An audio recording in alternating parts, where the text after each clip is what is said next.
ખૂબ જ અત્યાચાર થવા લાગ્યા. એમને ઝેર પણ આપવામાં આવ્યું, એક ટોકરીમાં સાપ મોકલવામાં આવ્યા, પરંતુ એમના ઉપર કાનાનો આશીર્વાદ હતો, ભગવાન શ્રી કૃષ્ણનો આશીર્વાદ હતો. એવી રીતે કંઈ કશું થાય એમ એમને હતું નહીં. પણ આ બધાથી કંટાળી અને મીરાબાઈ સીધા મથુરા જતા રહ્યા. મથુરા, ક્યારેક વૃંદાવન અને ક્યારેક પછી દ્વારકા. પછી ચિત્તોડગઢના કિલ્લામાં ભોજરાજ, રાણા સાંગા અને એમના પિતાજી બંનેના મૃત્યુ થયા પછી વિક્રમસિંહ આવ્યા અને વિક્રમસિંહ પછી ઉદયસિંહ રાજા આવ્યા.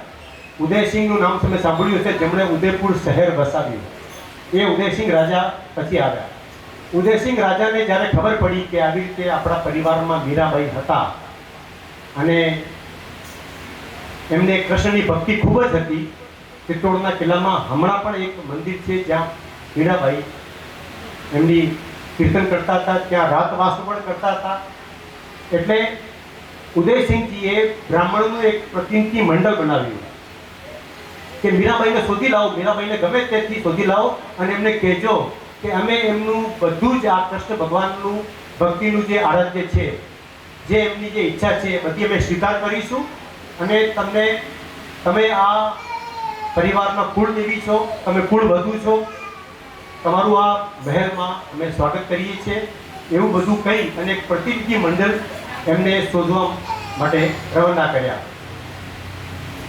તમને ખાલી જણાવી દઉં કે વૃંદાવન અને દ્વારકા વચ્ચે લગભગ 1350 કિલોમીટરની દૂરી છે. 1350 કિલો. હમણાં આપણે બાય રોડ જઈએ તો આપણને લગભગ 22 થી 23 કલાક થાય. એટલો લાંબુ રન હોવા છતાંય એ પ્રતિનિધિ મંડળ મીરાબાઈને શોધવા માટે 1, 2 ની 4 થી 5 આટા ફેરા વૃંદાવનથી દ્વારકા કર્યા. વૃંદાવનથી દ્વારકા એ પ્રતિનિધિ મંડળ એમને શોધવા ગયું, પરંતુ છેલ્લે તેઓ દ્વારકામાં એમનો ભેટો થયો. દ્વારકાનો ભેટા થયા ત્યારે તેઓ ફક્ત કૃષ્ણની દિનમાં જ દિન હતા. શ્રી કૃષ્ણ ગોવિંદ હરે મુરારી,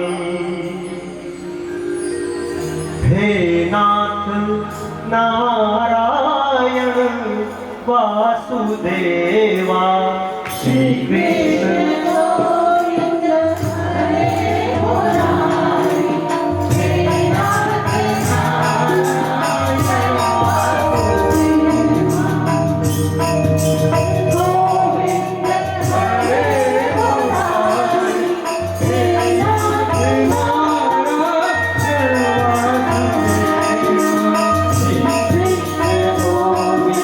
Hare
ભક્તિમાં લીન હતા.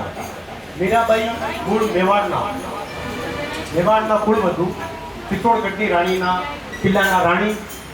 એમણે આ દરમિયાન વૃંદાવન, મથુરા અને દ્વારકામાં તેઓ હરતા ફરતા એમણે ઘણા ગદ્ય પદ્ય કવિતાઓ અને વિચારોની એમને રચના કરી.